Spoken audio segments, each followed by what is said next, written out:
I'm going to go back over, and I notice that I made a little bit of a mistake here that I may want to clean up. So what I'm going to do is I'm going to go over to this wQuickMask mode. I'm going to click on it. It looks like a little camera if you're trying to find it at the bottom of your toolbar. I noticed I did a pretty good selection until I got to this section over here. I'm going to go ahead and paint back in that area with the paintbrush. When I edit in wQuickMask mode, I kind of think the opposite. If I'm trying to paint back in, I use the paintbrush, but what I'm really doing is getting rid of something I don't want.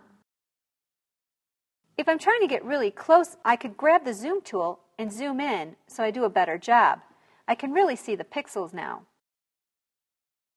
Again, I have my brush, and I see my brush looks bigger at this view. I can change my brush size by holding down the brush pull-down menu. I could change the diameter, and in this case, it looks like I have a very soft brush because the hardness level is all the way over to the left at 0%. Let me see what this one looks like at 19 and a hard level. Might be too big to deal with this image. Let me go a little smaller, but I want to keep the hardness the way it is. I now am down at a 9 pixel, so the brush is going to encompass about 9 pixels. I can go smaller even. I can go down to 1 pixel. In fact, I can choose it really quick just in the little dialog box.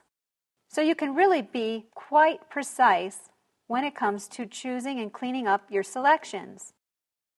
I could take more time at that, or for now, I'm just going to do a quick run by and get the best I can and spend more time on it later. For now, I just want to get rid of the white area.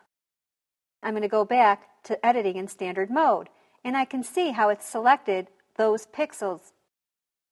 Let me use that shortcut we learned before if we were watching the view section in our training. By double-clicking the zoom tool, I zoomed out and went to 100%. I now have a better selection of the duck. I think I'm going to resave that selection. So I'm going to go back up to Select, Save Selection. In the Selection dialog box, I notice that there's a new and a duck selection. I'm going to choose the duck selection because I don't want to recreate a new selection. I want to overwrite the existing duck selection.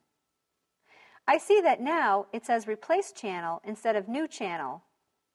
I'm going to go ahead and go up and say OK. I now have overwritten the duck selection.